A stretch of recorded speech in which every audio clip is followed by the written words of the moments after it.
شعبان کی 15ویں شب شب بارات کہلاتی ہے، یعنی وہ رات جس میں مخلوق کو گناہوں سے بری کر دیا جاتا ہے۔ تقریباً 10 صحابہ کرام سے اس رات کے متعلق احادیث منقول ہیں۔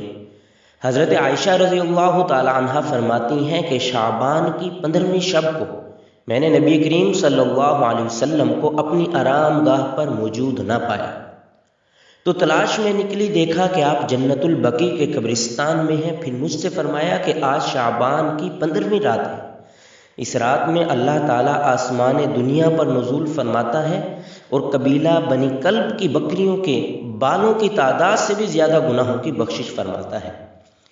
دوسری حدیث میں ہے، اس رات میں اس سال پیدا ہونے والے ہر بچے کا نام لکھ دیا جاتا ہے، اس رات میں اس سال مرنے والے ہر آدمی کا نام لکھ لیا جاتا ہے، اس رات میں تمہارے اعمال اٹھائے جاتے ہیں اور تمہارا رزق اتارا جاتا ہے۔